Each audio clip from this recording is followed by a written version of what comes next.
The recording will be up on our YouTube page later.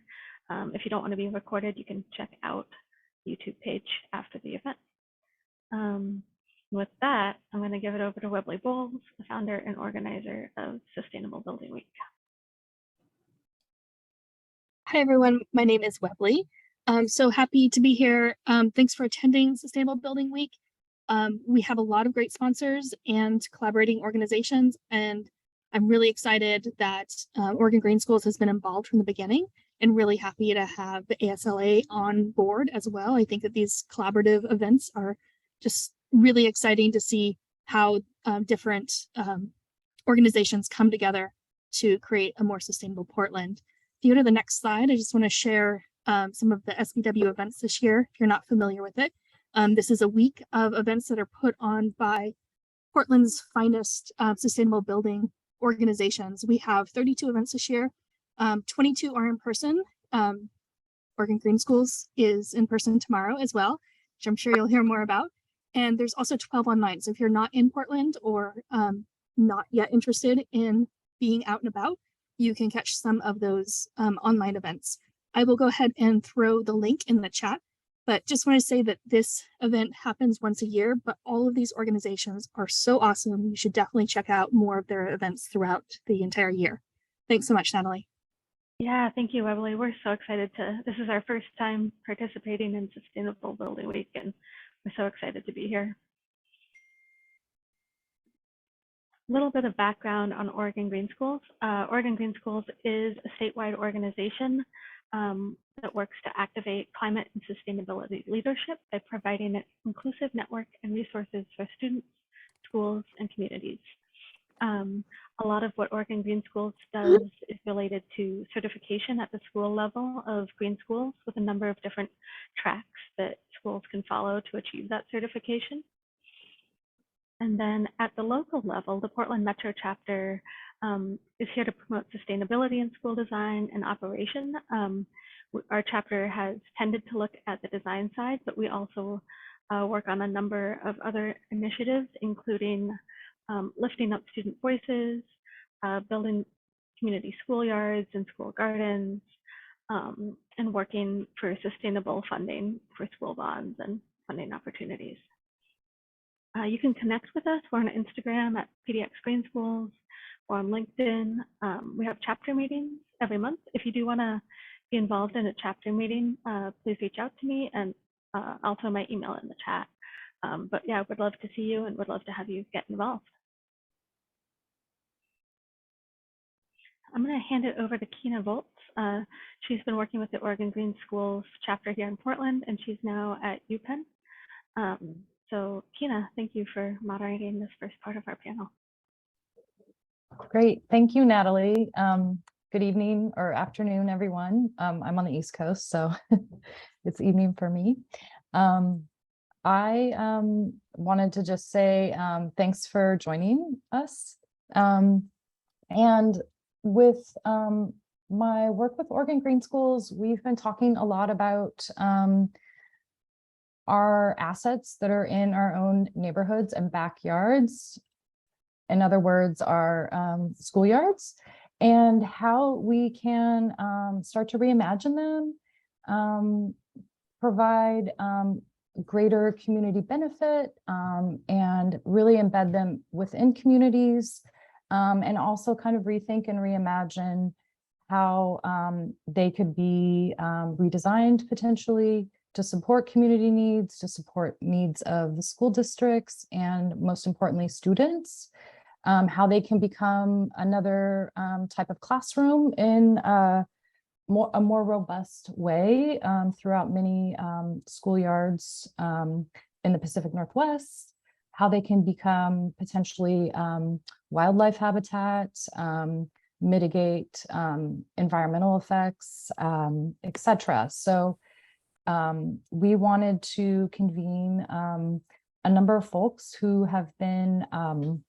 working on redesigning some green schoolyards for Tacoma Public Schools, and then also in Southern Oregon. And for the first panel, what we really kind of wanted to set the stage with is a few folks who will introduce themselves in a moment to sort of talk about what is a community schoolyard, or what does it mean to regreen or re-envision a schoolyard, and to talk about some sort of bigger ideas that they have. So with that, I would like to first introduce, there we go, thank you, Michelle Welton.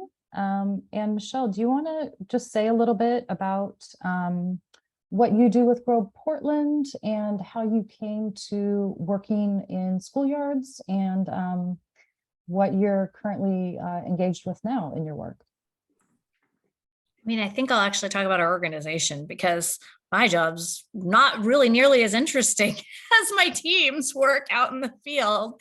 But by way of introduction, I'm Michelle Welton. I'm the executive director at Grow Portland. We're a small nonprofit here in the Portland area. And our mission is really to support schools and communities by facilitating hands-on garden experiences that foster connections to their food, nature, and each other. So really everything around the work of Green Schoolyards is really where Grow Portland integrates. So this year we're working with 13 public schools in Portland Public and David Douglas school districts.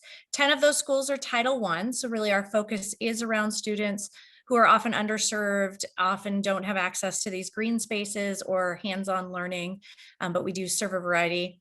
Our nice graphic with a bunch of little facts on there. So kind of the heartbeat of our work is our school garden program. We partner with schools to provide school day programming where all of the students at schools get to participate in monthly hands-on lessons, STEAM focused, that are integrated with their next generation science standards.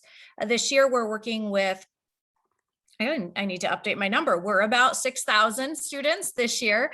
And about over 60% of those are low income. I think the number is closer to 65. And about 60% are students of color. 25% are English language learners, and another 20% are special education students. And one of the things that we do is include all of our special education students in our programming. So through adaptive tools, adaptive lessons, we have about 22 special education classes spread across those 13 schools. And our educators come in, work with the classroom teachers, but really we provide the curriculum programming as a part of their school community. In addition to that, we support the school gardens, and that this year is 60,000 square feet of, so just over an acre of growing space, food production, perennials, pollinators, you name it, in those spaces. And every space is unique. Every space has different light, different, spacing on the campus, access, all of those things. And our work is really around supporting the school community in creating that space, and what do they want it to look like, and what does it look like? That varies again from school to school, depending on parent engagement, resource availability, both time and money. But our goal is that schools feel a sense of ownership of those spaces, and they're out, not just their food producing gardens, but their outdoor learning spaces. And we're able to usher the care and maintenance with, an eye for consistency and sustainability when we think through design and how things are going to be cared for long term. Those are some of the things that we come in and do. And our goal is to be responsive and in relationships with schools. So not be the driving partner, but really be listening to schools and doing what we can within our capacity to support the integration of these spaces and education into the schools. Wonderful. Thank you so much. Yeah, 6,000, that's kind of an amazing number. It's incredible. Yeah. It is for our small team. Yeah. But it's really great that many students have access to monthly learning. Great. All right, let's see. So our next panelist is Andrew with Trust for Public Land. And Andrew, do you want to say a little bit about what you're up to here in the Pacific Northwest, and a little bit generally about TPL, Trust for Public Land, and what sort of your national or regional goals are? Sure. Hi, everybody. My name is Andrew McConnico. Nice to be here. Glad to see some teachers and educators in the panel and one or two familiar faces. I'm here for the first panel, and then Amanda Craig in our Oregon office is on the next panel. But yes, as Keena said, I work at Trust for Public Land. We're a national nonprofit. So our mission is to create parks and protect land for people, ensuring healthy, livable communities for generations to come. We do that work through a variety of ways. And I'm a licensed landscape architect, and I primarily work now in our parks, or pretty much only in our parks and in our schoolyard programs. We also do land conservation projects. So yeah, about Trust for Public Land and community schoolyards. So yeah, this map says draft on it. It's still in process. So this is really showing like areas where we have schoolyard projects that are either in process, completed, or kind of potential sites for them. There are a lot of organizations out there that are working on schoolyard projects. So we partner a lot with different groups, including Green Schoolyards America, the Children Nature Network. I saw Jane Tessner-Klein on this with Nature Play Design, who has joined some of our standing calls.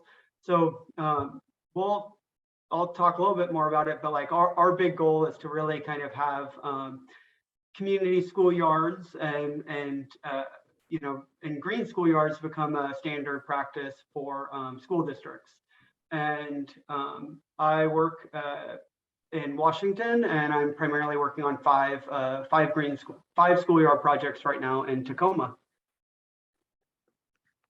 Great, thanks, Andrew. Yeah, and so next up, we have Molly with the City of Portland.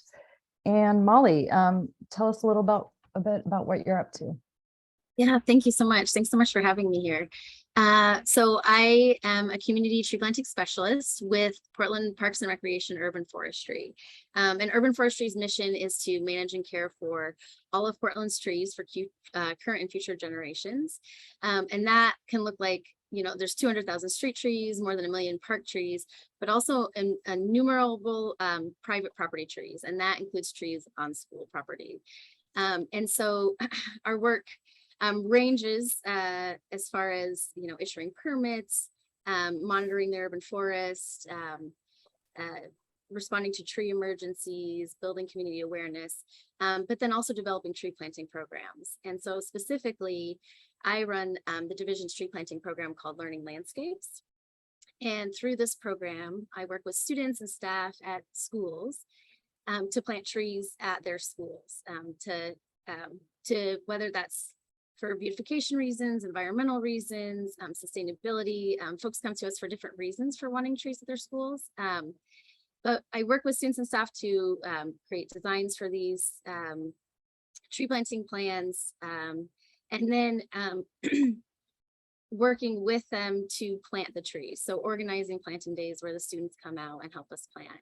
And you can see in this picture, this was one of our plantings earlier in the year in January, I believe, where we actually worked with another local organization, a nonprofit that removes asphalt. And then we planted trees throughout the asphalt playground in areas where the asphalt had been removed. And so as part of the program, Urban Forestry purchases the trees, helps with the planting, and then provides the first 3 years of establishment for every tree so that it can get going, to kind of take some of that cost off of the schools. Anyways, I'm excited to be here today to talk about the importance of trees at schools and other green spaces as well. Wonderful. Thanks for joining us, Molly. So I wanted to kind of kick off our discussion with thinking big. And so I think that means, like, if there were no constraints for each of you, and Michelle, we'll go with you first, what would your sort of ideal project or ideal reimagining of a schoolyard be? Let's say, you know, it might be that there's some garden beds and asphalt and perhaps turf or recreation areas, but, you know, let's think big. And are there other ways in which you've thought about, oh, it would be great if we could do a certain thing, and sort of what would those things be? I laughed that I got this question and you had me answer first because I'm a realist who works in a nonprofit who has to fundraise to make this work happen. So I was like, I don't understand what without constraints means. It's as a joke, but it was really hard for me to sit with this question and think about, like, yes, we have these visions. And sometimes, honestly, I see amazing visions happen and get implemented, but then like the parents who implemented those or did the amazing fundraising work and got a project done, their kids move on from that school, and there's nobody with the grounding and the history and the like understanding of what was happening.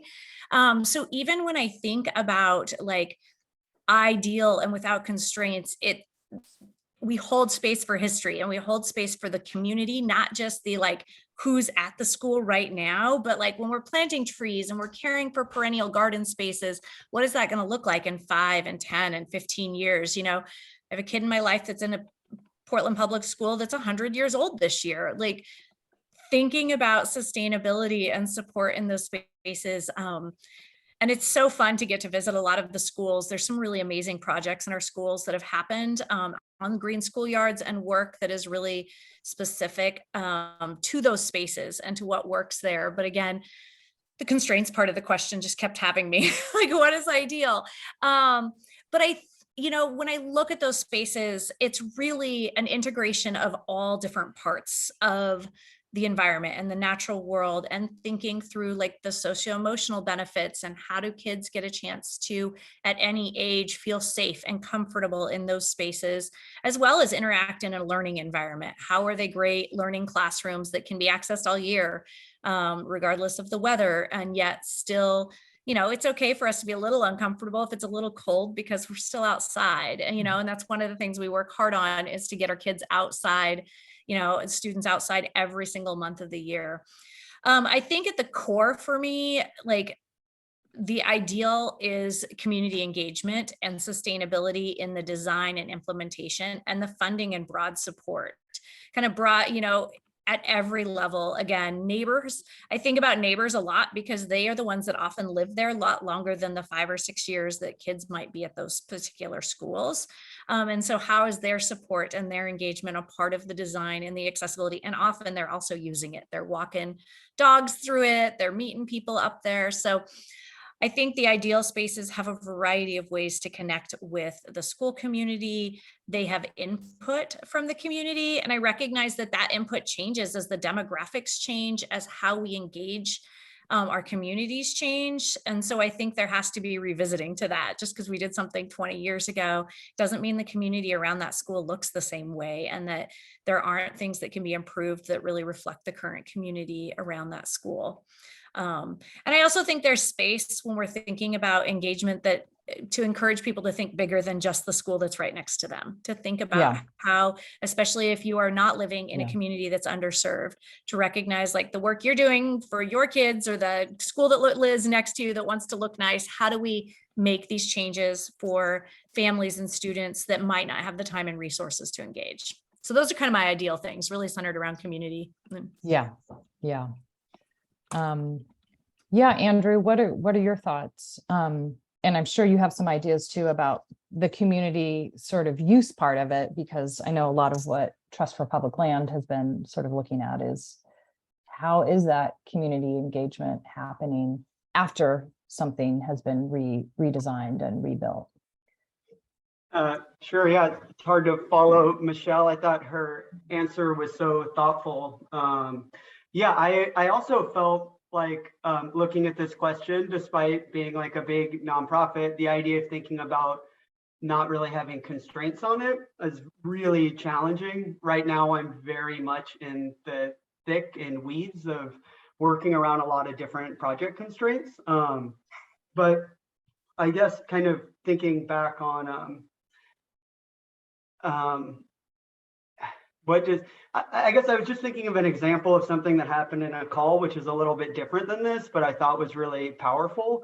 I guess like as an organization and as a big picture, I'm hoping that these type of improvements really become, you know, our vision is that these become standards in many ways and in new school capital projects. I was on a call about schoolyards, and there was a capital project manager from Austin ISD, Austin School District.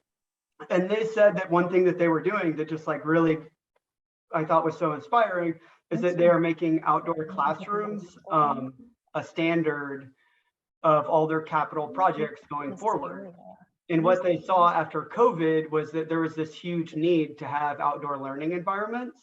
And that's probably obvious before. There's lots of benefits for having kids learning outside and being outside and having a greater attention span. But I guess like when I think big about this, I like to think bigger than like a single project. And I really love the idea of some of the things about outdoor learning, schoolyards environment, how the communities use them, finding more ways to become standards and kind of be set in policy. So it was really inspiring to hear that a school district is like basically institutionalizing outdoor classroom. But yeah, when I think about like more specific to a project, yeah, I think that, I guess I should say, like the projects that Amanda and I are working on, the schoolyards that we're working on are in such like a state of disrepair. We really pick our sites looking at, you know, historic inequities. These are areas that were historically redlined. We look at things like park access. That's one of our big driving factors to make sure that other community members will have access to these spaces. So really any level of improvement to these sites is going to be dramatic and very transformational. I mean, we're talking about play equipment that's 50 to 60 years old from the 1950s, like dangerous to students and other users. So I guess I can see like my ideal. I mean, when I think about the ideal though, I do think about different systems working in tandem. I think about like making space for large shade trees that will be there for 50 years, addressing these long-term issues around things like stormwater and making that an educational opportunity so kids can see them. I think about using materials, you know, in a way that is, you know, finding that complicated balance between like what is the right environmental material to use, but then also like what is a long-term material that's going to last in this space. And then I think about, you know, for us creating spaces that the community, people in the community feel welcome there, that like reflect the culture and that neighborhood. And then also spaces that provide all the benefits that kids need in playground and outdoor spaces. So all those social, emotional, and mental benefits that are really important with outdoor space and playgrounds. And how do you like fold those into projects? And so hopefully if you do one of those right, even though, you know, budgets range, I mean, you're talking about a lot of benefits, and hopefully that's actually like a really good investment for funders or for, you know, cities, state, and other entities as well. Yeah, there's a lot there, right? Like a lot to work with. Yeah, many directions. And I think we'll circle back a little bit kind of later about the policy piece too, and like how we can think of some ways to, like to your point, Andrew, make green schoolyards or community schoolyards sort of just another option for a classroom, and how that sort of gets codified into educational specifications or other master plans and that kind of thing. But before we do that, Molly, what are your sort of big ideas or things that you've noodled on and wanted Yeah. to innovate, but haven't had the per se opportunity. Yeah, a lot of what Andrew touched on at the end, I've thought about, but for me, you asked like, what does it feel like? And I get the sense, one, that it's not scorching hot, that it's cool and it's comfortable. And then it's welcoming. And so that touches on the neighborhood element, because we want, the neighborhood to be involved and to feel included and to feel welcome. And then also we want a space that the students feel ownership over, that they feel like this is my school and I am proud of my school. And so some of my thoughts for getting to that would be removing asphalt playgrounds. I would, no constraints, get rid of the asphalt playgrounds. And then, I obviously my focus is trees. So I would use trees as like a welcoming thing in the front of schools, but then, big, large shade trees in the back of schools that can be there for a long time. And then kind of weaving in the trees, among the trees would be the playground, outdoor school spaces, other nature play and other recreational activities. So right now what I see is trees away from playgrounds, large or maybe 3 baseball fields unused, can't have any trees near them, so it's just a big open field. And so I would say bringing nature into these spaces where kids are actively playing and working and learning. And part of that is for comfort. I often go to schools and I hear principals or teachers say, oh, all the kids hide under that one tree over there for shade. But then along with the trees, I think it's also so important to have like nature paths and bioswales and plants and shrubs and flowers and benches for kids who maybe aren't in the mood to play, but just want some rest and have a moment to be in nature when living in the city, there maybe isn't as much nature. At least it's certainly not as accessible to everyone. So that's kind of the overall look and feel that I would love to see at schools. Yeah, your last point about, who has access to certain kinds of schoolyards or certain kinds of experiences in schoolyards kind of touches on another question that that I wanted to ask, and that's sort of maybe some more concrete ways that the 3 of you in your work have been trying to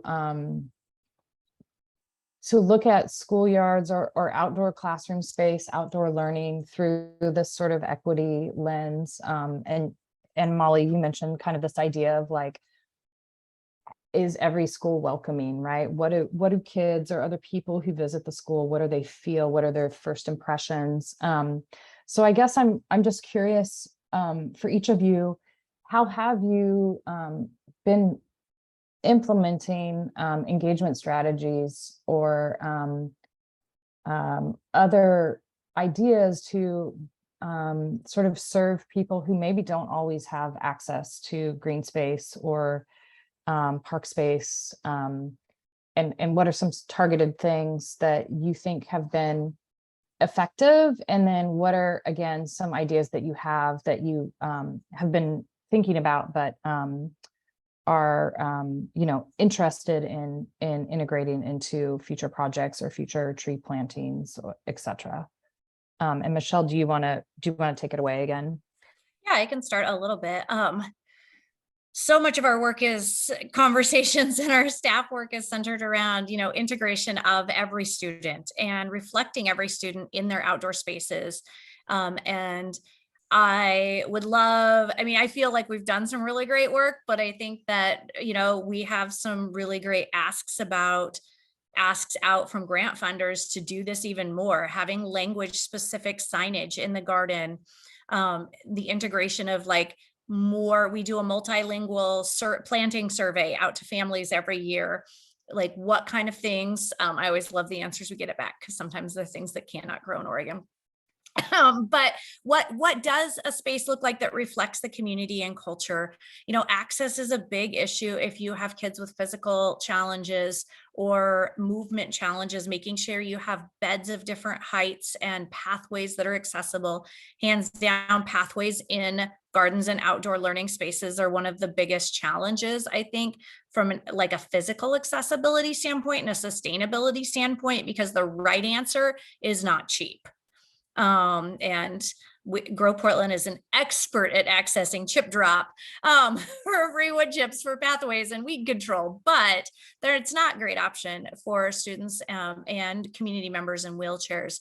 When I think about accessibility, I also want to take down fences. I will tell you from our experiences, the more fences and barriers you put up, it actually draws more people to vandalism and things like that, because the messaging is don't go there. You're not allowed there, and in places where we've been able to remove barriers to access the outdoor spaces, we've seen the vandalism and things go down more often than not saying that's all the time, but more often than not. Yeah, so I think it's that lens all the time. Who is the community? How are their voices engaged in the process? What does it look like? I think I have to recognize that as a white person, what feels like, and an Oregonian, what feels like connection to nature to me looks and feels differently than it does to other people. And I, can't walk into a space and assume what that looks like for a specific school community and who's connected to that community. So again, so much of it goes back to, asking questions, building relationships, listening, and then being responsive in that way with that, again, additional eye for what's possible and what's sustainable. What, it'd be great to plant that tree, but who's gonna, I have a school that we went into programming 2 years ago now, and amazing parent groups before I'd put a ton of time and money in, and there are espaliered fruit trees in that garden. And those are a special skill set, and they hadn't been cared for years, because unless you have somebody with the time and experience to take care of that, we've created very great community partnerships. But I think thinking about those things is so important in the conversation around equity and access too. It's great to put in something, but if it can't be cared for to maintain access or continue to reflect the community, then it was only so good in the first place. Yeah, absolutely.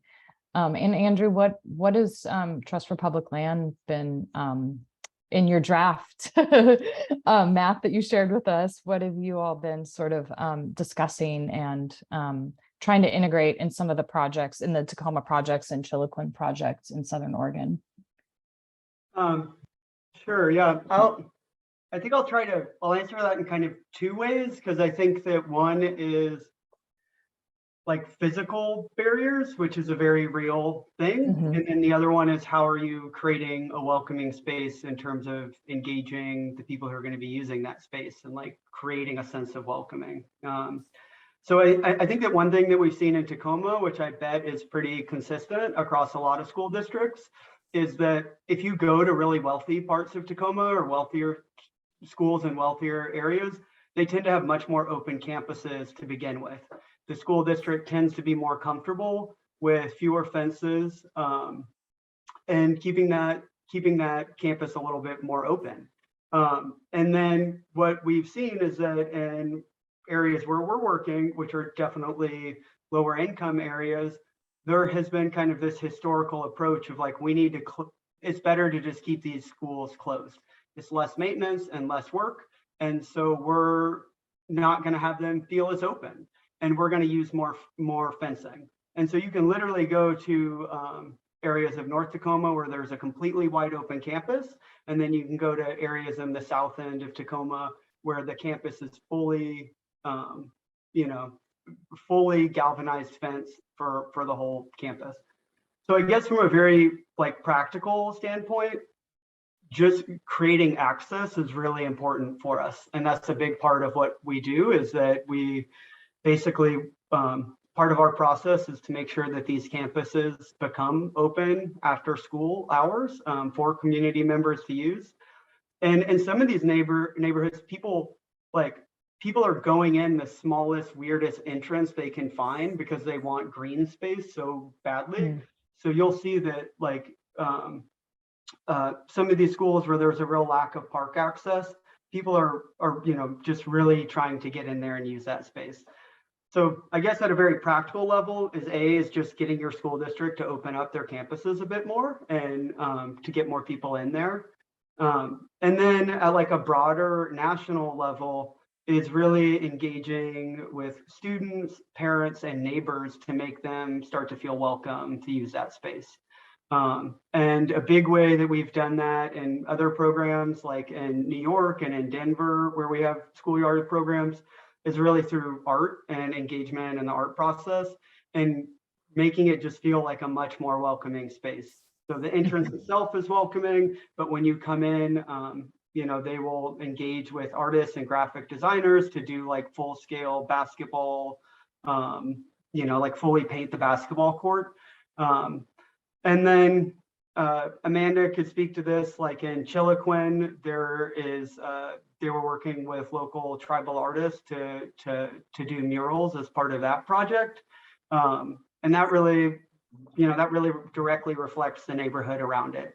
So I think the more that you can bring in the people and,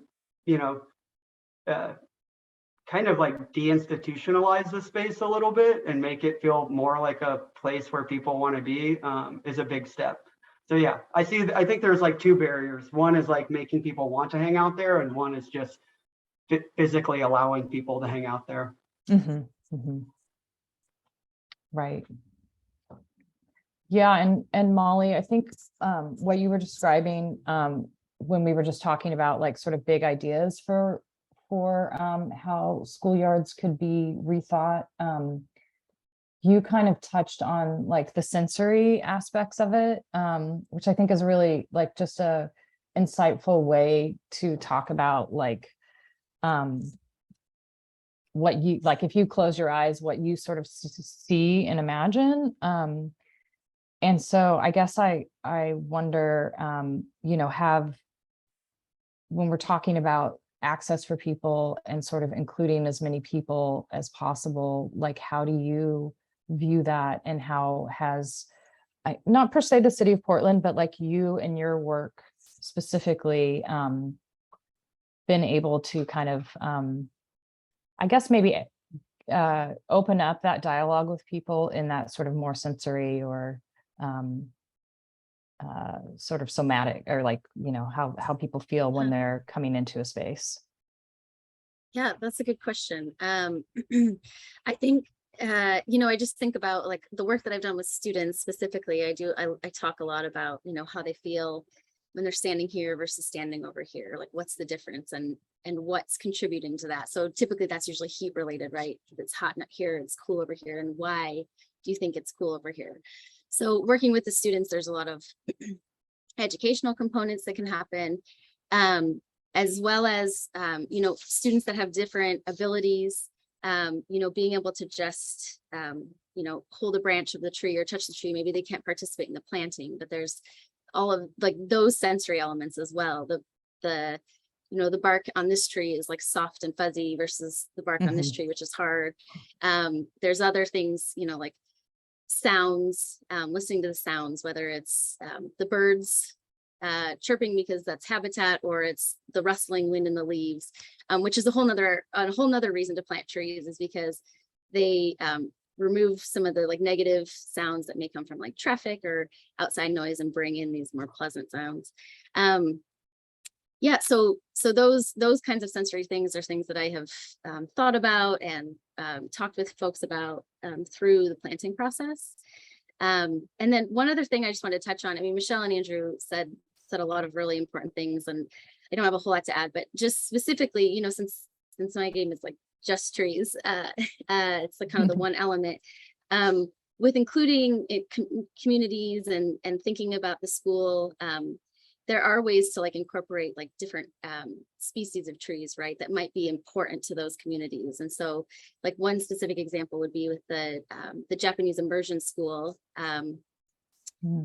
planting. We specifically chose to plant trees that are native to Japan, to kind of create that extra educational element, or maybe folks who attend the school are like, oh, I know this tree, or I recognize this tree, or feel connected to this tree. So there are ways to kind of incorporate community, not just input, but just like a good feeling, like, oh, this feels good. This feels like a space that I belong in. Yeah, yeah. As you all are talking, and I think we also talked about student engagement before when we were kind of planning for tonight. I'm thinking a lot about like who in the sort of initial design phases of a project, or maybe even before design commences, like who is at the table, like what are the folks that you like would want to bring into, let's say there's a schoolyard project in your neighborhood, and you get to sort of direct, how, or help facilitate how that's going to be redesigned. And specifically, I guess, so it's sort of like this question about who from the community, who from the school district, who from the student cohort is part of that process. But specifically, I'm curious about your thoughts related to, and we're going to keep this kind of short because we only have about 5 more minutes or so, but like, how do you get students to really kind of want to be part of that pre-design or initial design process, and allow them to help sort of not per se shape the process, but become partners early on, so they can be the ones, like after it's built, to help sort of lift that up and make sure that it's being utilized in, as many facets as possible once the project is finished. Andrew, you want to speak to that real quick? Sure. Yeah, I'll try to be brief. So yeah, I guess these projects tend to have a lot of different partners. I'll try to focus a little bit more on how we engage with students. I also spend a lot of time engaging with the school district and the facilities and maintenance, and that is a huge part of what I do. And we also have an external partner, our parks department is involved. But yeah, engaging the students is, we're still learning through that process. Our New York program has been very successful and has a very specific 8-week participatory design curriculum that we've kind of adopted and developed into these Tacoma schoolyard projects. And that is, we work with the same students, which are 3rd graders, which are pretty young because these concepts are a little bit complicated that we're working on. I think working more, or I guess, and we really lead them like through a design process. On one level, they're like lovely they're incredible to work with. So we work with the same group of 3rd grade students for 8 weeks. We have a workbook that we kind of work with them through. We bring in a landscape architecture team that is working on the project too, to engage with students. And it really starts all the way at like the beginning, from like measuring out their schoolyard to even doing like more of site observations. And what kind of Molly was talking about, like really understanding how do they use their schoolyard, and like where is it really hot, and where are there puddles everywhere all the time, and how do they like to play. I think something else that's really great about, one way that's been really interesting to engage with students too, is like we had take-home homework for them. So they would actually go home and engage with their parents. And some of the schools, their parents had gone to school there, and they would kind of poll people as well. Like, what would you, how would you want to use this space? Or, what would you like to see in your schoolyard? And that, I think that, that's the really core part of that, is like being able to really kind of build this agency in the students to be able to contribute. And really long term, it kind of builds a sense of like pride and achievement and their involvement in the projects. So I feel like and yeah, students are just a great entry point to working with the neighborhood too. So yeah, I'll stop there. I was just going to chime in and say, Yeah. like, there's so many natural learning opportunities that come up that kind of touch all levels of STEAM education to engage students, and a lot of times, when we come into a school, that has an old garden or hasn't been used for education. And so finding ways, working with a science teacher or just a teacher that's really excited. One of our schools I can think through, they didn't have any programming or our engagement during the pandemic. We were with them prior, and while we stayed at most of our schools, so they had a garden that needed rebuilt. And last year, during that process, they engaged some of the older students on some of the exact same things Andrew was talking about, like how do we measure, how do we pay attention where the sun is at different times, that we could put raised beds, so even at the elementary level, there's opportunities for really cool buy-in. And I think hopefully Sarah on the next panel can even talk about some of the work happening at high school level in Portland Public, and David Douglas has got some cool things happening where they're engaging high school students.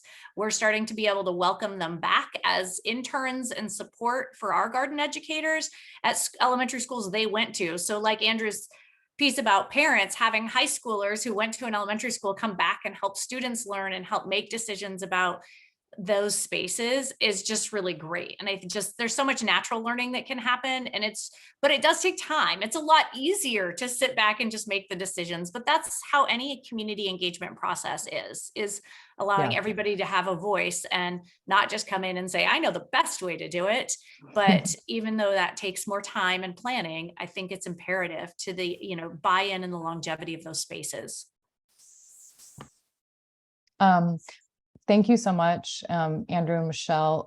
We only have about another couple minutes, Molly, but any thoughts about, you're sort of working with kids day in and day out and doing the hands-on kind of dirty work, right? So if you're starting, yeah. Yeah. So if you're starting like at the forefront to redesign a schoolyard, like what are the ways in which, just based on your experience, you think is really effective to engage with kids and sort of give them that agency like Andrew was talking about? Yeah, I think that having students involved in the design process is hugely important. It doesn't, as far as like tree planting, like where the trees are going to go.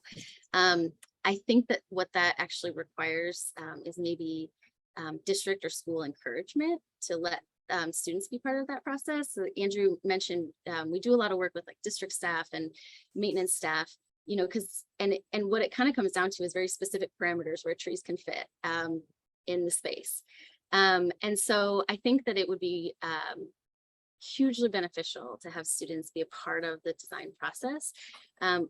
Unfortunately, just honestly, a lot of times it comes down to just, this is where trees can fit. And that's, based on mowers, fences, the building, the playground, those things. But I love to get students bought in as much as possible. And that includes like, we'll do educational components in classrooms about trees, to talk about trees, and depending on the age group, this can vary from, talking about the difference between the trees that are evergreen or lose their leaves, or in high school, we might go out and measure trees and talk about how trees grow. But having students involved on planting day means we're going to have a lot more buy-in and a lot less or a lot more care for the trees in the long run, because the students will want to make sure that they're not getting hurt, or branches aren't being broken during recess or things like that. So it is a super important element of it. Thank you. Yeah, that's great. Okay, we're gonna pivot here and kind of go through the chat and answer a couple of questions, and then we're gonna launch into panel 2, the implementation discussion. So let's see. I'm just kind of going through the chat here, Natalie. I know you've been kind of keeping tabs on questions that people may have posted. I think there was one question about the balance between like play fields and green schoolyards, and how to kind of manage the needs of different activities.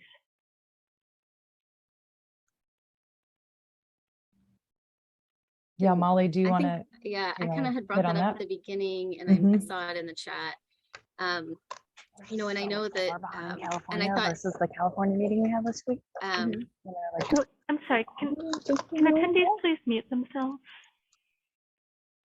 Thank you. so there are, you know, many schools have baseball fields that are kind of connected to each other, and specifically with trees, and I imagine other green spaces. We're only allowed to plant within 25 feet of these fields. And of course, this is the large majority of the plantable space on a school grounds. So a lot of times there's just not space around these fields, and they're not being used during, you know, generally during the school day. I mean, maybe there are some little leagues or things that use the space on weekends.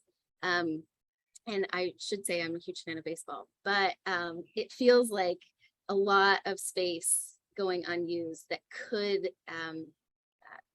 be some of these green spaces, these spaces that can provide nature, that can provide all of the environmental, you know, services that we're talking about, like cleaning the air, collecting stormwater, you know, taking away, you know, noise and bringing in the peaceful sounds from an environmental space. All of those things, you know, blocking the sun while the children play.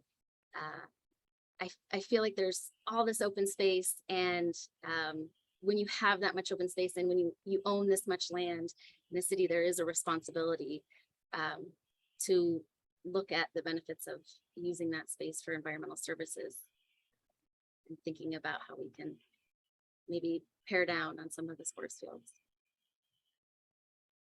I think, Andrew, for some of your TPL projects, whether you've worked on them specifically or not, it seems like a lot of that balance perhaps comes down in the early design phases and some of the engagement processes that you partake. Is that correct?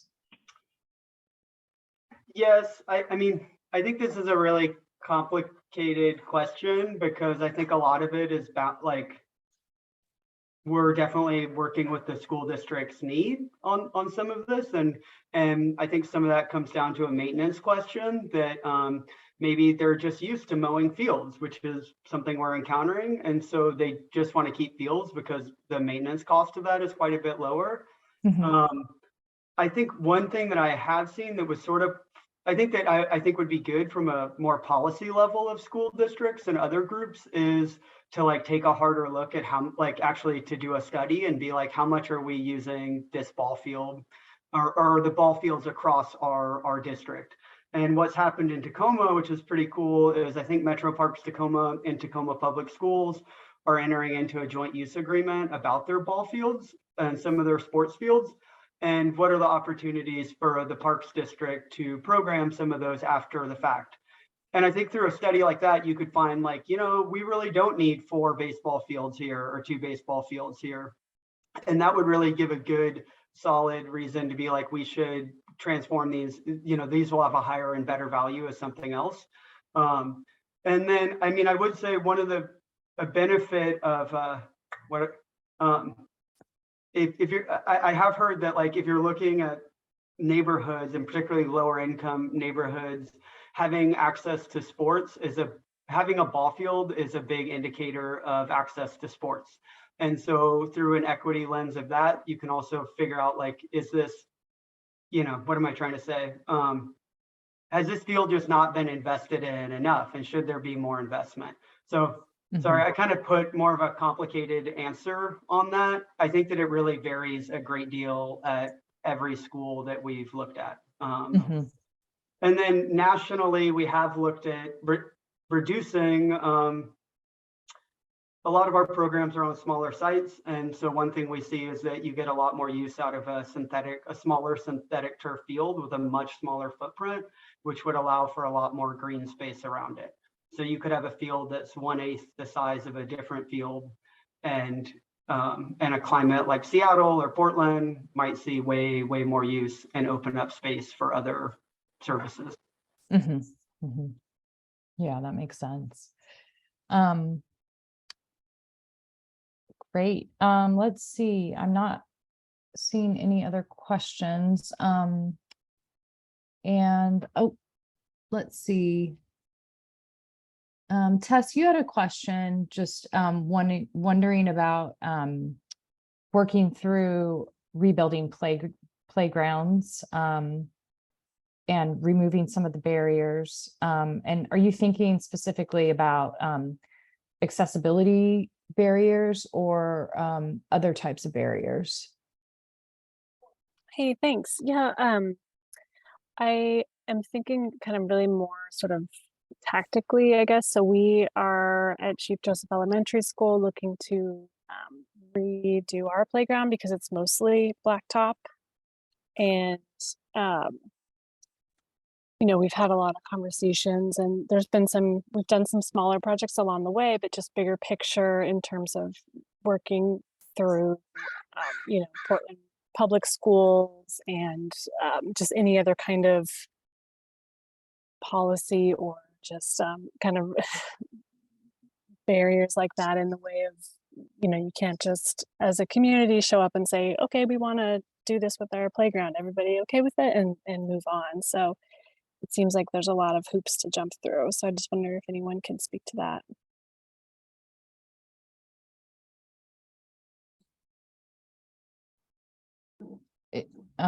Is that Andrew? Do you want to speak to that?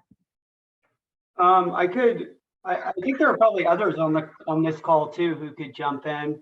I know that there are a lot of ways that parent groups have structured this in the past. Like there's tons of ways to potentially do it, where you could be jointly fundraising with the school, or I think all the way from like procuring the playground and providing it as a material donation.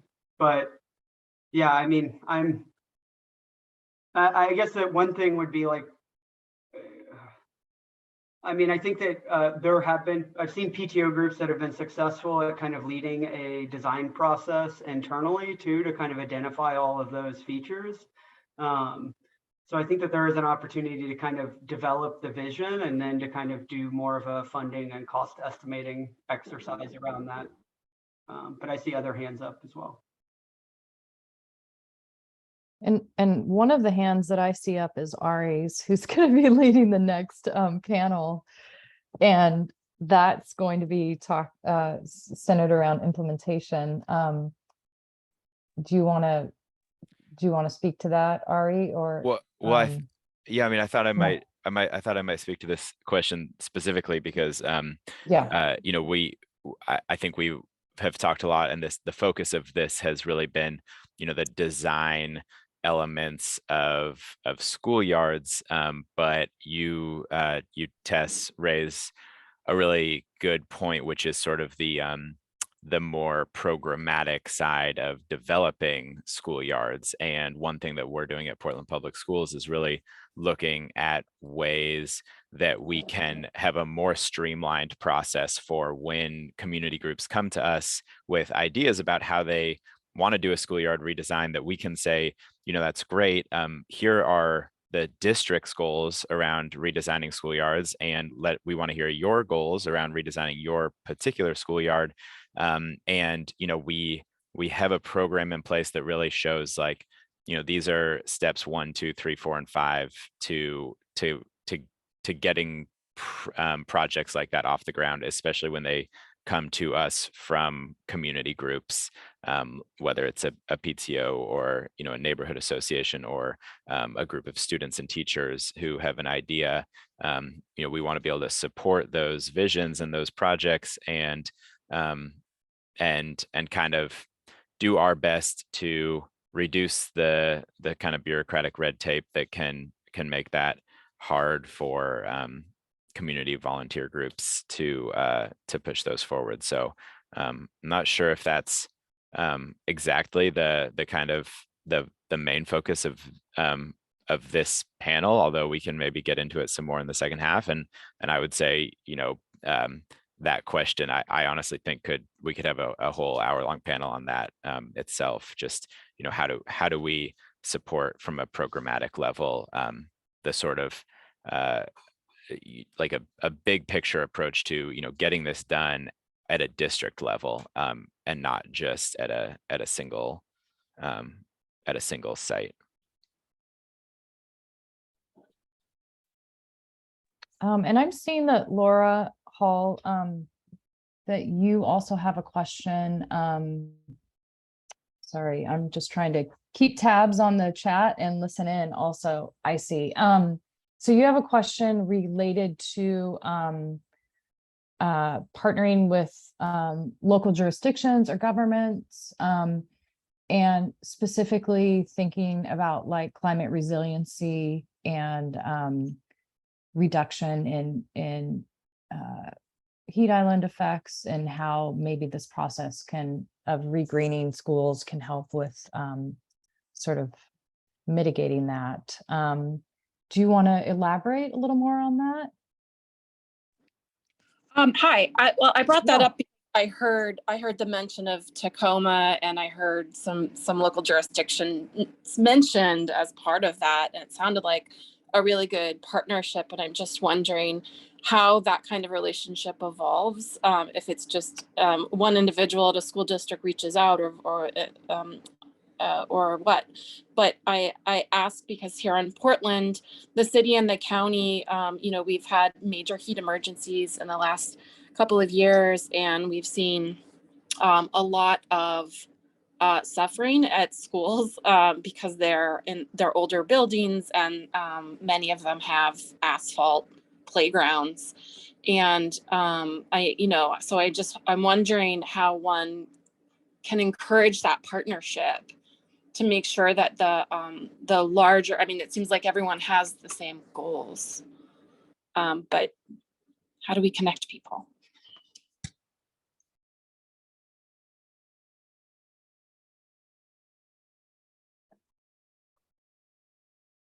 I think that, Laura, if it's okay with you, maybe we'll hit pause on that question for a minute, because Ari is going to be leading the next panel discussion about implementation and kind of talking about some of that.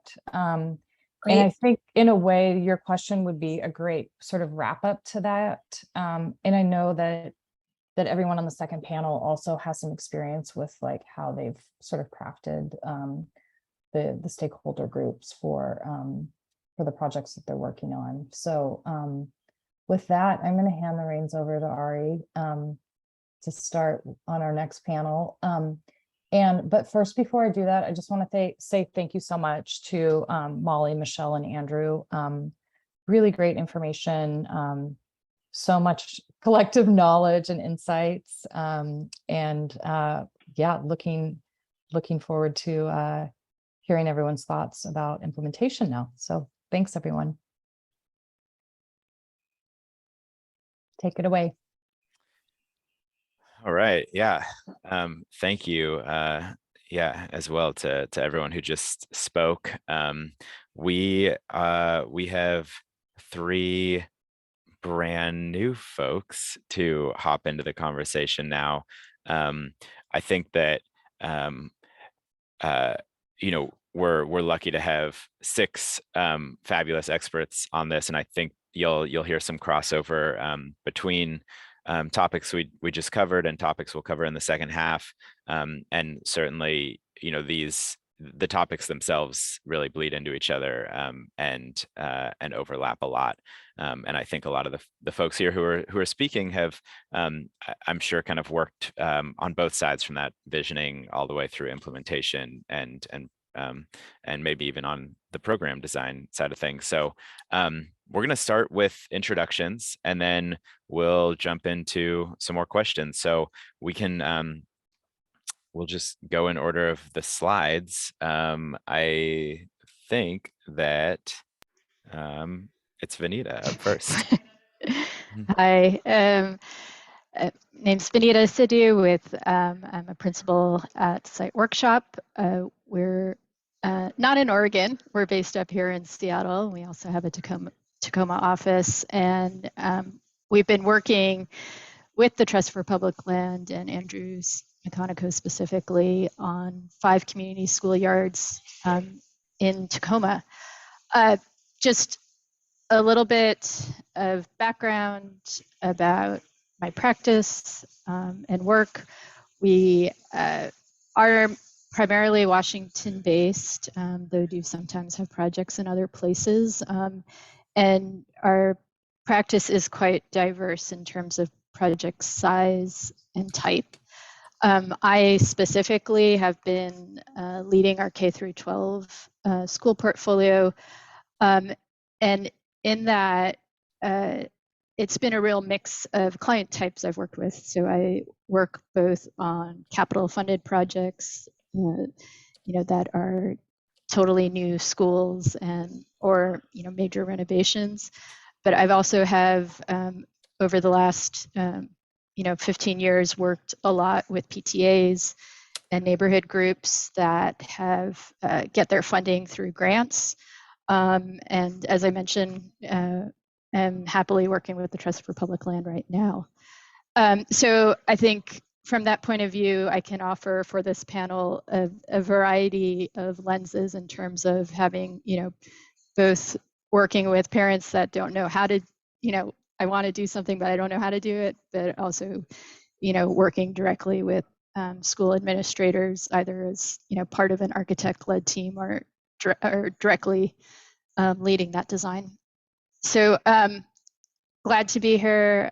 This is just a mix of images of some of our work, both public parks and a few from schools as well, and tried to capture how we try and use natural materials within all our landscapes, and also thinking about integrating opportunities for creative play into all of these projects. So thanks.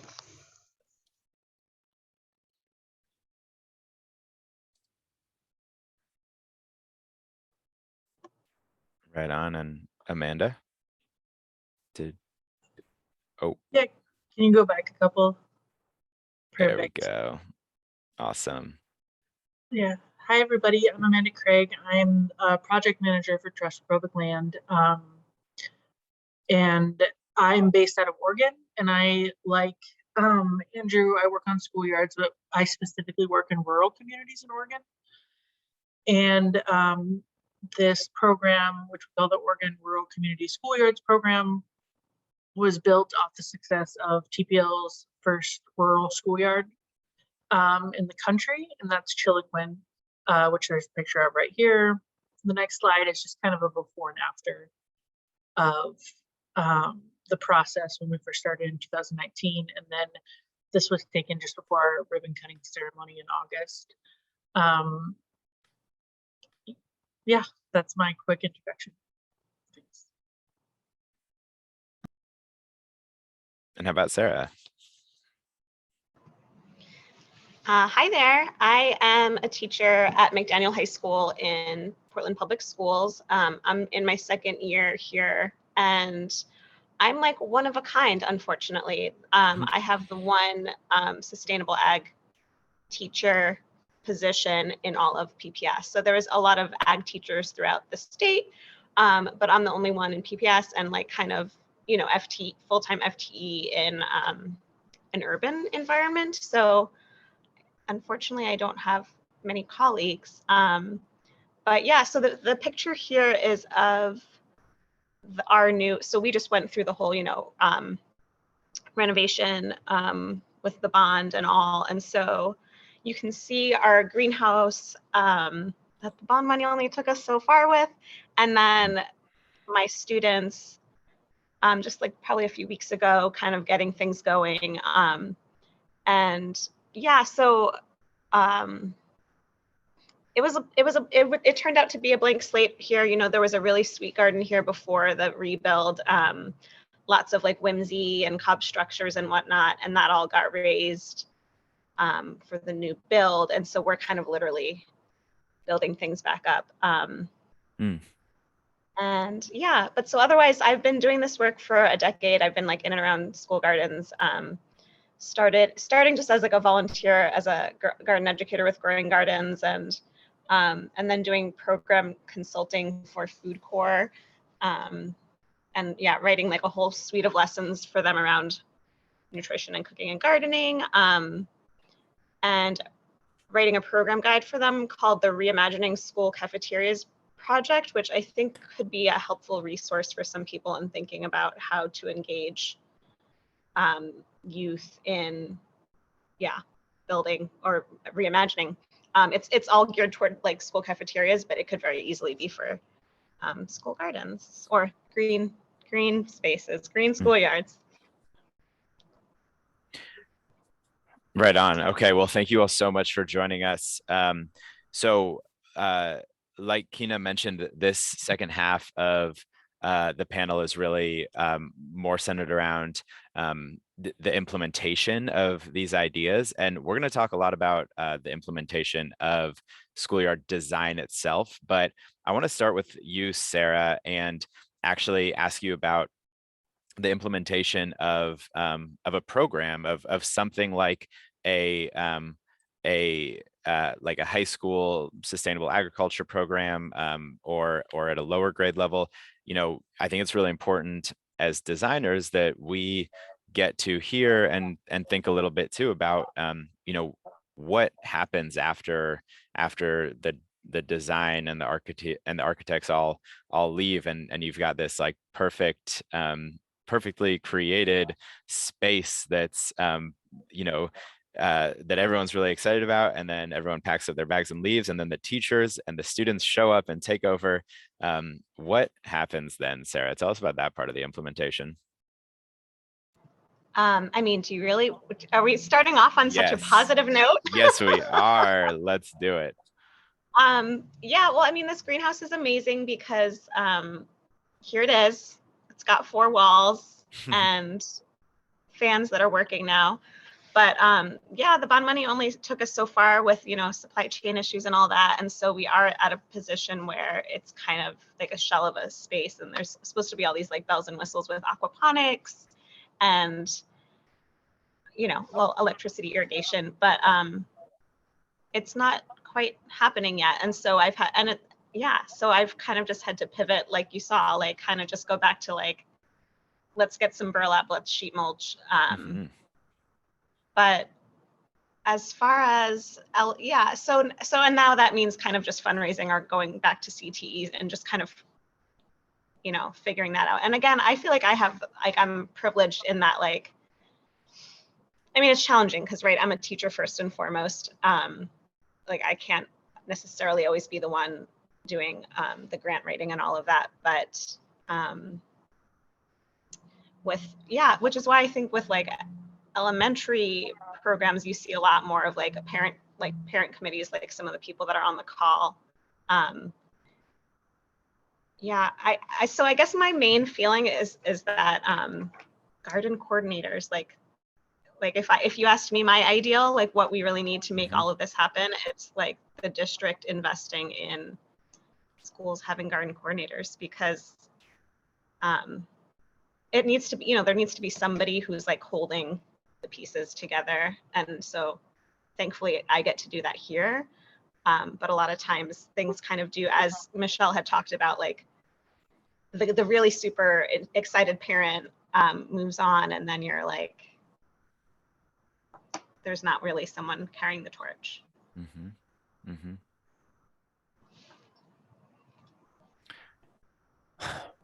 You know, Vinita, I'm gonna jump over to you and hear a little bit, backing up somewhat. You know, I do want to talk about you know, the design and implementation phase. I want to hear about your experiences working with community, going through design charrettes with folks, and kind of you know, what positive experiences you've had with that type of process. What ideas have really just like blown your mind from hearing from community members and students. And then I'm hoping that toward the end, we'll actually be able to circle back to what we just heard from Sarah and think about, you know, how do we bridge that gap of like the excitement of a design process to the long-term stewardship of helping students actually students and community members, actually utilize and take advantage of these beautiful spaces that we're able to create? Sure. So I would say that my work with PTAs has been really Seattle based, and in the Seattle Public Schools, there is a program called the Self-Help Program. And that program exists to basically have a staff person that is that go-between with the PTAs to help them through the process of self-help, meaning that like a parent group wants to make an improvement in their schoolyard and are kind of essentially making a donation to Seattle Public Schools, right? And there's a whole process of review. So they've created a program that it's not perfect, but it's there, so it makes things possible. And then the other thing that historically has generally been a program that PTAs are using is there's a Seattle Department of Neighborhoods that offers community grants. So a neighborhood group or a PTA can apply for a grant as long as they have a nonprofit sponsor that is their fiscal sponsor, and that grant can support hiring a landscape architect to lead a community engagement and design process. It could also be used directly for constructing improvements. So that's really been the mechanism through which PTAs have been able to hire people like me and other designers to do really meaningful processes, because the other expectation from the Department of Neighborhoods is that this is funding for community groups, and they want there to be really meaningful engagement, and that then any of those improvements that are installed end up being accessible to the neighborhood. So when the school isn't in session, that gates are open and people from the neighborhood can use that schoolyard, whether it's a play area or gathering area or garden space. And so that's been really positive. They're not, especially those engagement processes, we usually have activities for kids, so the kids are engaged in coming up with ideas, and that's super fun for them. But make sure engagement's really family friendly, so everyone is involved.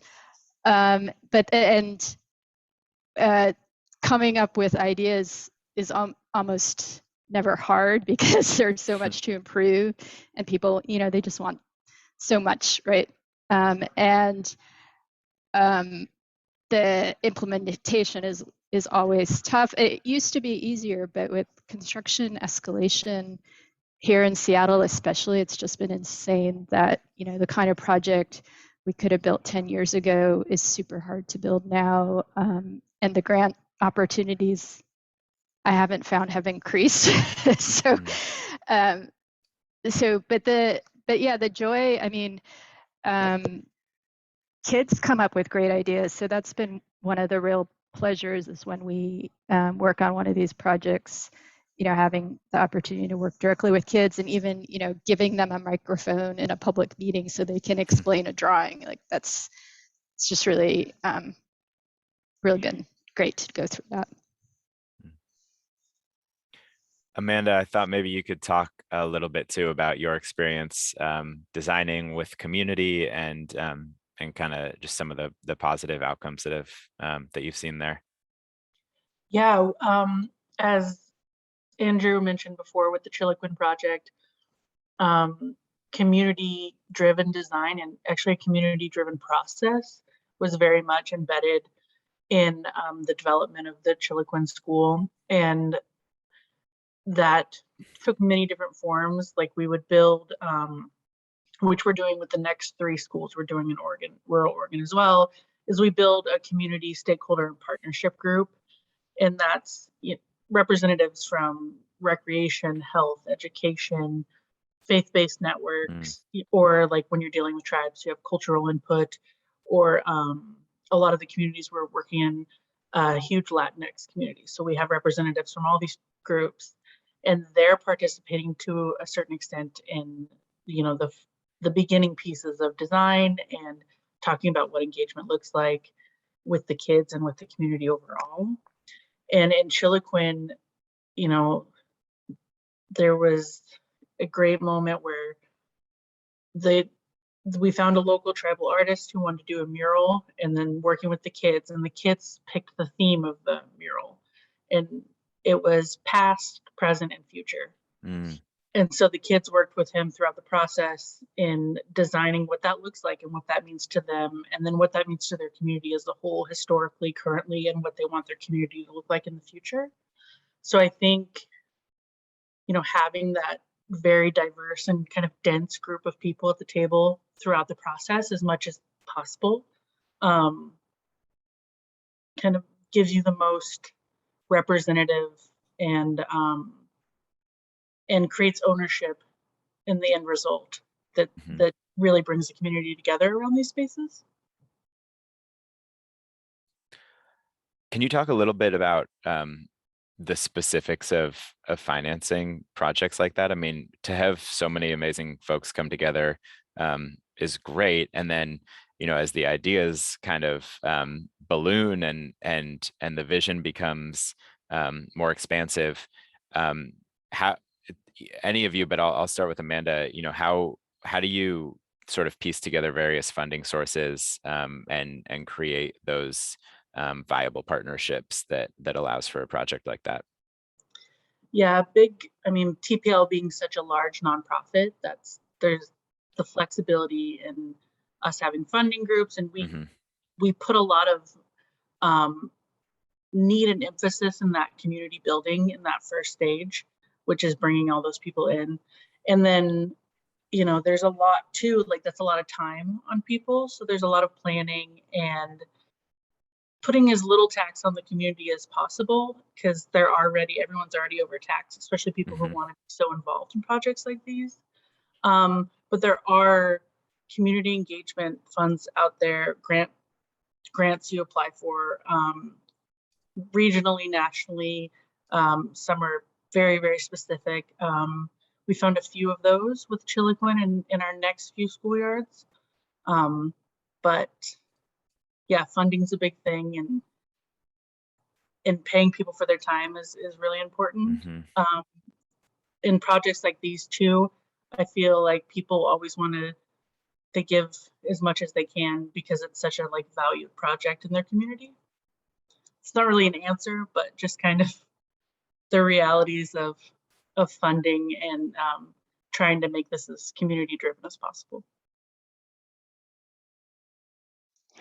I could speak a bit to what the PTAs I've worked with have done. Typically, it needs a fairly sophisticated parent group of at least, a handful of people, which I will acknowledge can be an equity issue because, those parents kind of need to be financially stable too and be able to have the time to give to this.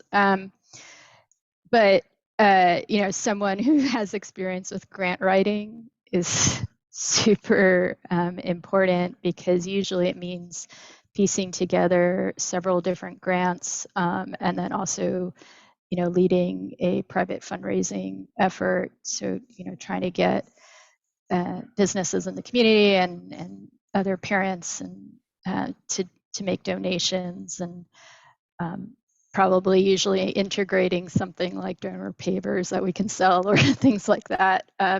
So it's a process, and but from a design point of view, what we like to do is come up with a vision for a big picture vision for the whole schoolyard, but then help them to break that into pieces and to set priorities working with that school community. Well, what is the most important thing for you to do first, and provide cost estimates and guide on how construction could be sequenced, like all that technical logistics side of things to support the ability to then implement sometimes in pieces, or maybe there's a small thing you could do right away that builds excitement for the kids in the neighborhood, but then a longer term improvement that takes a bigger fundraising effort.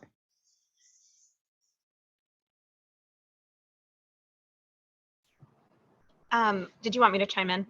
Sure. So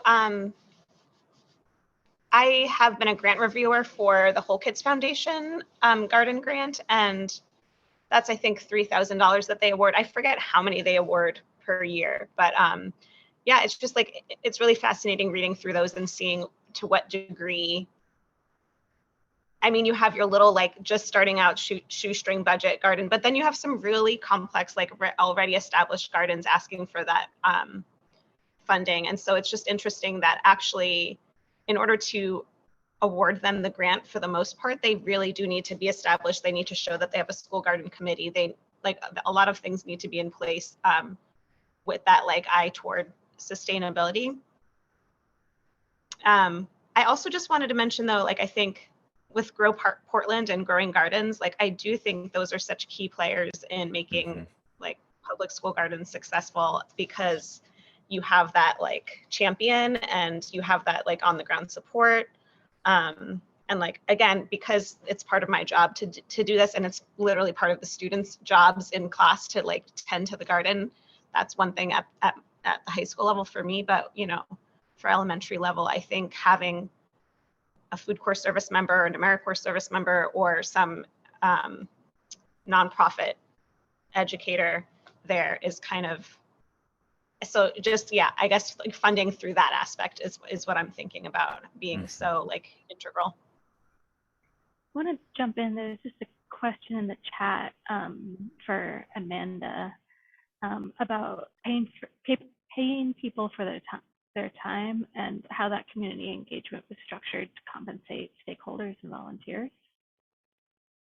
Yeah, so for TPL, and this, I don't know if this is nationally specific, but I know for Chiloquin and the Oregon Rural Schoolyards, TPL has funding to hire a community member as a community coordinator or community organizer within each one of our communities.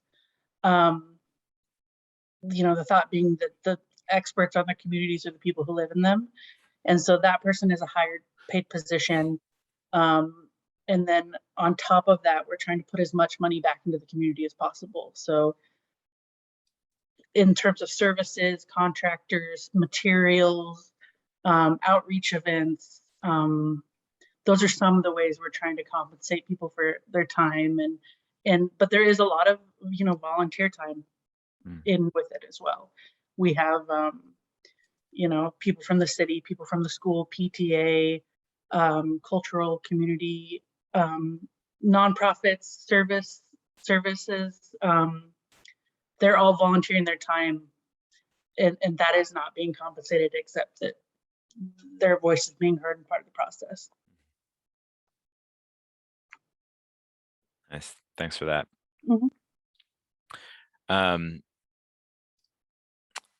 Let's see. I want to talk about,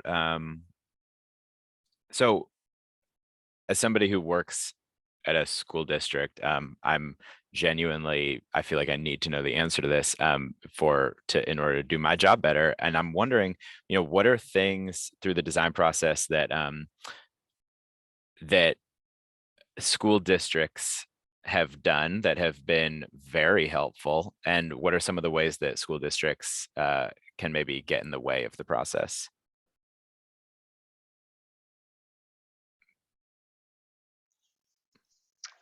Well, I'll talk about. Sorry, I just jumped in. But please, Vinita, go for it. I guess one thing I wanted to talk about was something that's been helpful in the capital funded projects I work on, because I think those are really critical. Big picture is that as schools are improved and renovated and built, that they're designed with the kind of facilities and green features that we're talking about today. So it's not about parent groups having to figure out how can I do this. And what has been helpful, and it's kind of a slow change process, I think, in a lot of districts, but what's really meaningful is when real policies are created that design teams can then point to and say, hey, you issued this district-wide sustainability policy that says you must have an outdoor classroom. That outdoor classroom must have a water source and power and cover and seating for 30 kids. That is starting to happen in Seattle Public Schools. So I am pointing to that, like when I'm in meetings, like, oh, by the way, this is your policy. So we actually need to make sure this stays in the project. And that gives us teeth, because as designers, I think most landscape architects and probably architects too really want to put in the green schoolyard improvements. But we need something to back it up from a policy point of view. Also in Washington, there's the Washington Sustainable Schools Protocol, which is a sustainability criteria similar to LEED. And state-funded projects K through 12 schools need to meet that criteria. And a couple of years ago, when it was updated, it included a credit for outdoor classroom and one for a school garden. And you have to get a certain number of points, for better or worse. These point systems can help to make sure those kind of improvements are integrated into schools. So.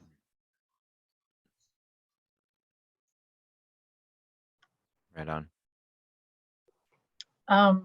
In terms of, the school district and school board, I feel pretty lucky with the rural communities we're working with.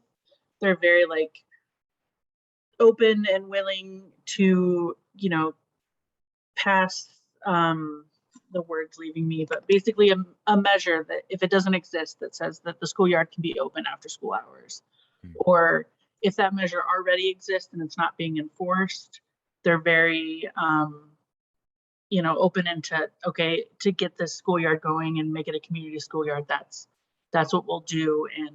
And then also giving, me as a project manager and our landscape architect and all of these people access to their maintenance staff, as Andrew and everybody else mentioned before, because it's such a key piece in designing these things sustainably. And there's been a flexibility that I don't know if it's the same in city and urban environments, but in the rural schoolyards, that's one thing I've really appreciated is their ability to kind of be flexible.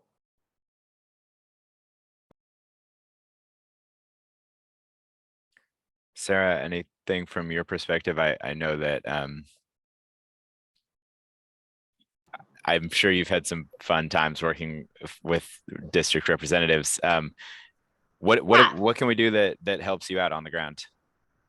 Yes, PPS is actually good about these things. It's been in Reynolds that I've encountered. I don't know where they're at now, but a few years ago when I was at an elementary, it was just, compost is a fact of life, and people need to be less scared of us needing to, have things decompose in a given area. And so I think just, honestly, I think more needs to be talked about as just far as it is a reality. So what are we going to do to either mitigate pests or kind of just accept that it will be a thing, and so then work together on.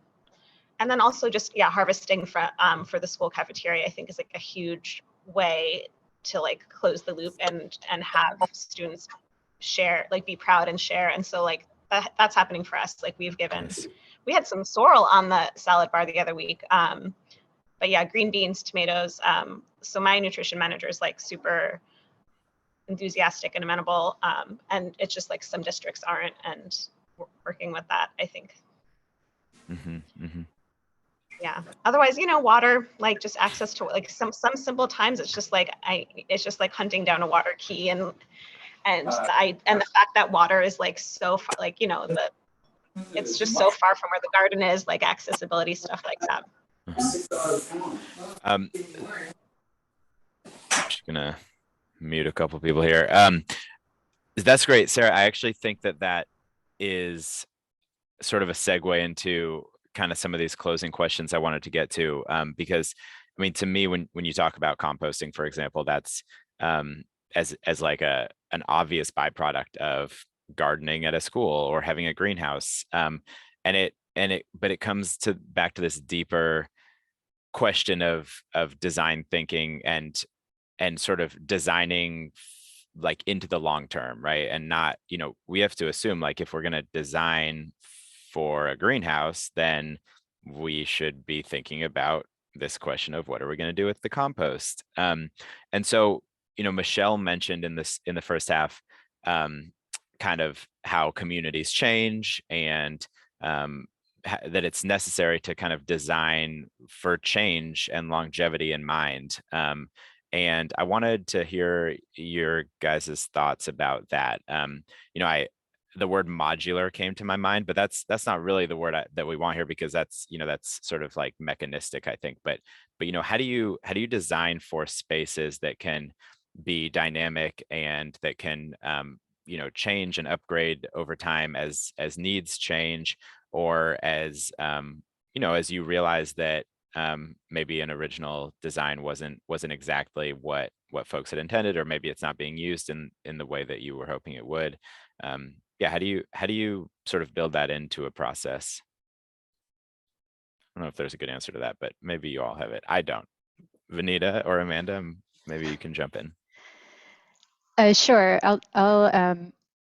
It is a good question, because I think what I've often heard, which can be frustrating, is oh, well, that principal is not going to be here in a few years, or that who knows if that teacher will be here anymore. So when we have these great processes, when we're engaged with specific educators and administrators, there's concern at the facility level, you know, the district level, that, well, what can we count on in the future if those people go away?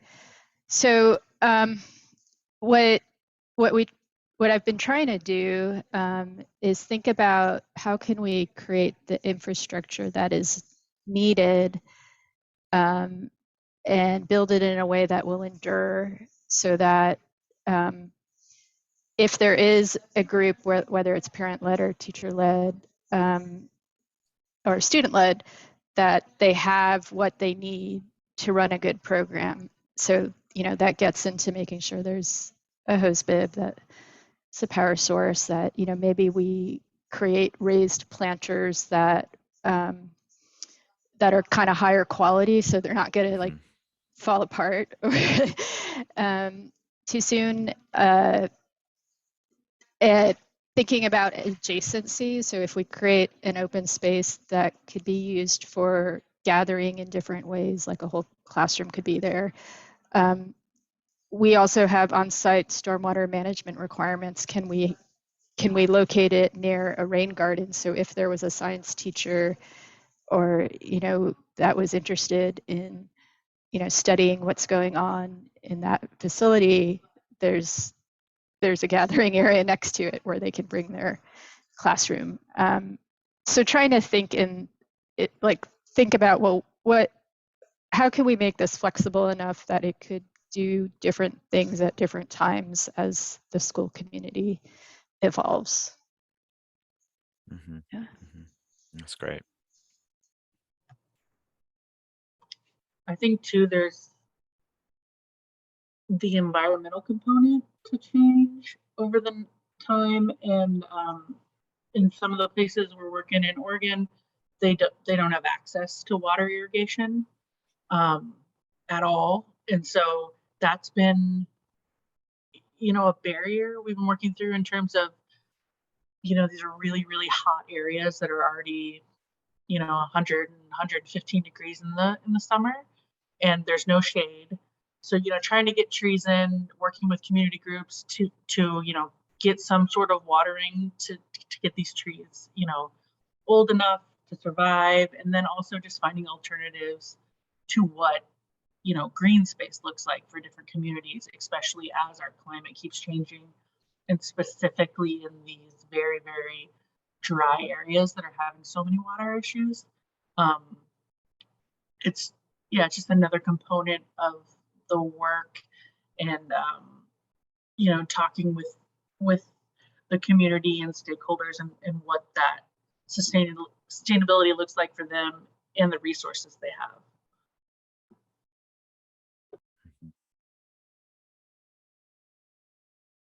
Yeah.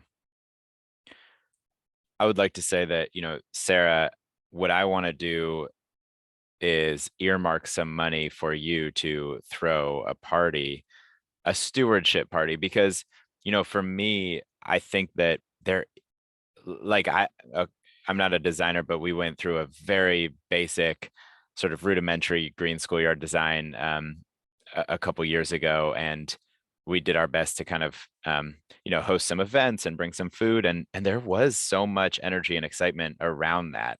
And my colleague Monica is on this call, and she was kind of wanting us to get at this question of what how do we maintain that excitement and that community stewardship into perpetuity, and how do we really make these spaces feel as though they're owned by the community, and not just that the design process was owned by the community, but that the space itself is. And we ought to be taking the same tools and strategies that we employ during the design phase, and we should be employing those year after year after year to get that same community back into that space, to celebrate that space that we all share together, that we all take care of together, especially to celebrate a space where our children learn. And we should, I wonder if we, if that is somehow built into the budget of these projects, to say, here's an extra few $1,000s that goes toward continuing community participation parties, because they should be parties, for the next 15 years, and that's just built into the budget. Sarah, no, I think the celebratory and inclusivity aspect is huge. And as far as like physical structures and sustainability or longevity, I was thinking more about the human aspect and how to carry on that through line of like the institutional knowledge. So I mean, I have seen garden committees be successful when I worked with growing gardens, and I mean, the equity piece is huge, and that's kind of why I was saying if I would love to see funding so that like every school has a coordinator, right? So that the school that doesn't have the PTA who is able or has the resources still has that person championing the space. But as far as just like small things, I think stacking functions is huge. That old permaculture idea of back to school night, you're showcasing the garden or the space. I mean, parents are already coming, any event where parents are already there, or, people are showing up to the food pantry and you have a representative giving some of the, just kind of finding those ways where you're already meeting parents literally where they're at. And I don't know. We're gonna have we're renting a cider press. It only costs like $50 to rent a cider press for the day. And we're gonna use that just for actually just our other students who don't know about it. Half the time kids come by my room and they're like, what? There's a cooking class, what's going on in here? So we're gonna try to be more visible and just have a day where we're cranking out the cider. So I do think there are really there are ways to make it to pass on the enthusiasm and excitement, but it definitely takes efforting. And just a small note that kindergartners, like get the kindergartner parents on board and the like 9th grade parents on board, and that way you'll have them for at least a few years, and hopefully it carries on. Cider pressing is great. I can vouch. Yes. I also just wanted to say, when we did the Arleta, so there was a really involved group at Arleta. This was years ago now, but I mean, there's like just really the starting small thing. Like, you know, we were gardening in big, you know, just gallon, but like pots for a while in the fall, like had our garlic going like that. And so we were really thoughtful about phase 1, phase 2, phase 3 over 3 years. And so that way, I think if there was to be losing steam, you haven't like created this oversized situation where now you have to kind of pull back. So I always recommend the like incremental, once you start to like, you know, not fit into the space anymore, then you can grow some more. But having the whole big overall plan from the get-go.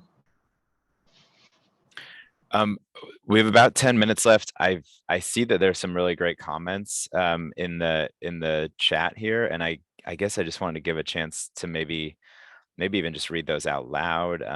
If that's something folks want to do, they're more like comments than questions. But I don't know if Melissa or Natalie, if you've been following along there and want to mention any of those. There's been some great comments in the chat, and Melissa, I'm hoping you'll hop on just for a moment to speak about the comment that you just left about tying into as many other factors for the benefits of green schoolyards as possible.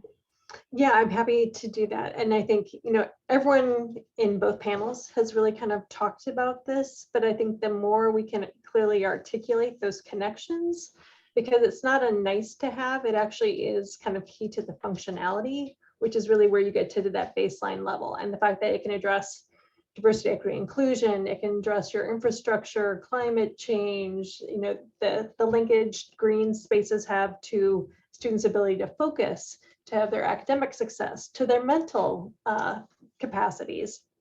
I just think the more that we can really kind of articulate those pieces, it makes it a little bit clearer that you can't just take it out.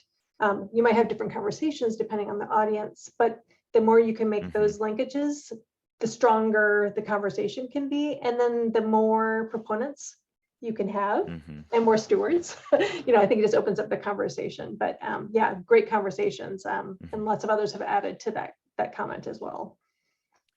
Yeah, I really agree, and I'm glad you put that in there. And I think it gets to Vinita's point and also Suzanne's comment in the chat about you know, a movement being the interplay between policy and program. And the more we can get that language into our policies, the more they're going to be front and center in all of our programs and our projects that we can design. Jane, do you want to hop on? I see you just responded. Can you just explain a little bit about what you mean by in-between play? Sure. So a lot of folks think about green schoolyards as thinking about how to play, how to do outdoor learning, et cetera. But there's that whole other suite of uses for that doesn't fall on the teachers or the students to actively play or learn in. It's all those other benefits that the schools, green schoolyards have. So when a principal has to de-escalate a student and they can do a walkabout out in a beautiful space that's accessible, has shady trees and colors and textures and sensory gardens to help de-escalate that student, or the structured classroom that needs to do breathing exercises. Well, let's do that outside in the butterfly garden. So there's this whole other suite of staff that we have actually found to be the great resources to start with conversations like, okay, if we don't have money for a big playground structure or nature play or whatever, or raised beds kind of freaks everybody out with the long-term maintenance, well, let's start with simpler features that help all the other students that typically have less access to those special support elements that folks typically think about. So they're great resources to have in that whole communication planning team as well. Thanks. Yeah, thank you. I feel like it's been really great throughout this panel how we've been talking not only about environmental sustainability and environmental benefits, but also the social emotional learning benefits and the sense of community belonging that these spaces can provide. I just wanted to add real quick, that was great comments from Jane. And I think one thing that is a good way to approach schoolyards is to think of them as park spaces, really, and which might sound kind of obvious, but there's just been like a history of just schoolyards being like, you need, like with the so many feet of asphalt, so many feet of field space, and just these kind of uninteresting infrastructure. But when you start to approach it from a park point of view, and what about a loop pathway that has shade along it, and different places to sit, that gets to some of what Jane was saying about just creating these places for all sorts of different things to happen that are not exactly programmed, but can be of benefit to the students and educators.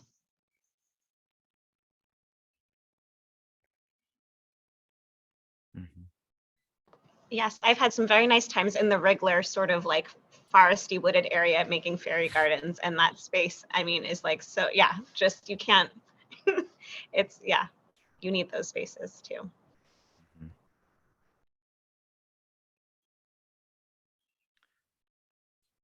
I want to follow up with just a couple housekeeping items for people that do have to jump off at 6, but we can keep the conversation going too. We will be sending out a follow-up email with contact information to get in touch with me if you'd like, or with Kina, who has been leading the Green Schoolyards work at Oregon Green Schools. So please feel free to contact either of us if you'd like to get in touch or get involved, or if you just have more comments, we'd love to hear them. Kina, do you want to share your email in the chat too? Yeah, definitely. And I think just to piggyback on what you're saying, Natalie, in some regards, like as we've been planning for this afternoon, we've sort of been earmarking topics that we want to delve deeper into. So we're kind of hoping that we can do another panel in early 2023. So again, if people have ideas about sort of this whole idea surrounding reimagining schoolyards, but you want to sort of dive deeper into a specific aspect, then please reach out to myself and or Natalie and Ari. Because yeah, I think this afternoon's conversation has been wonderful, and there's just so much we can build upon. So yeah, I'm going to put my email right now in the chat. Yeah, I wanted to highlight too, Amanda, you shared a resource for a toolkit for Green Schoolyards. Can you just maybe speak to that for just a moment to kind of let folks know what they might find in there, and maybe share the link again? Yeah, TPL has created building a community schoolyard toolkit, and I'll put the link in the chat again. FY, just so you know, like we're working on new website stuff, so if the link's not live right now, it will be shortly. But it basically goes through every process we've talked about in these two panels. From envisioning what your schoolyard or community park is going to look like, to putting the right people at the table, to raising funds and grant writing. It delves into all these topics and gives you somewhat of a structure to work from, and that's going to look a little different in each community, but it's a good place to start. So I'll definitely put that in the chat. Cool, thank you. I want to say a huge thank you to all of our panelists for being here today and for preparing and sharing their time with us. And also a huge thank you to Kina and Ari and Mel, who helped put this panel together and have been really developing this conversation. I want to share that we do have an event coming up tomorrow. If you are in the Portland area and you'd like to join us, we will be getting together in person at PAE Engineers, and we're going to have snacks, we're going to have some social connection time, and also hear from a number of designers and architects and community organizations about their work around Portland and the Oregon area. I will share that link in the chat. I realize it's getting close to 6, so if you have to hop off, I understand, but I'll be around. So for anyone that wants to keep the conversation going, you know, I think there's so many things that we've talked about here that are worth continuing to talk about. Yeah. Absolutely. Yeah, I want to thank everyone too. Vinita, Sarah, Amanda, especially. Thank you all for the conversation. And yeah, I echo what Kina said. You know, we have a lot of topics that I'd love to continue to dive into. I want to know more about baseball fields and how we might turn them into forests. And I think you all were maybe too nice and only told me about the things that school districts did that are helpful. And we still need to hear about the other side of that too. So more to talk about, and thank you all so much.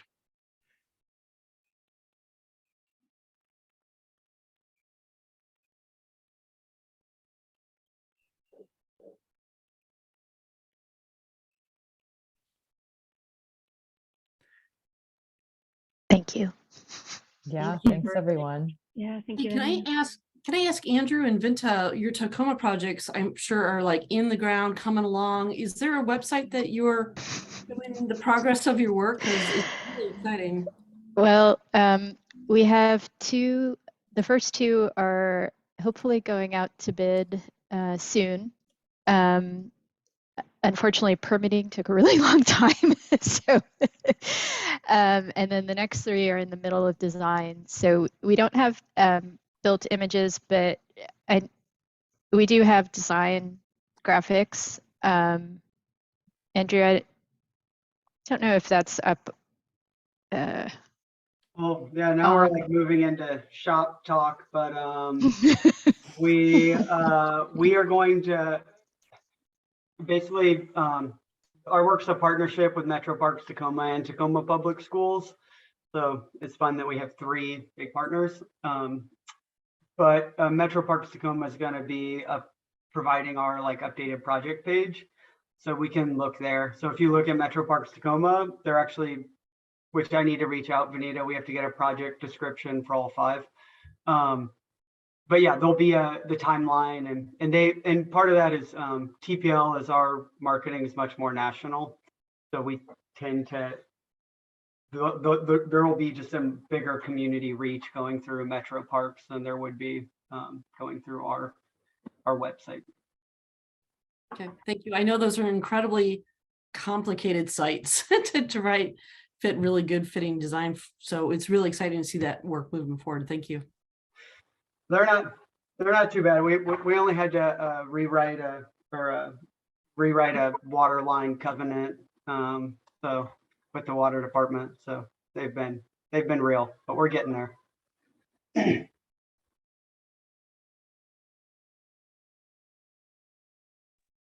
Thanks for having me. Yeah, thanks, Andrew. Thanks, Andrew. Yeah, thanks. I Thanks, have to Andrew. go, but it was great to Yeah. meet all of you. Bye. Thank you. Thank you. Appreciate y'all. Thanks a lot. All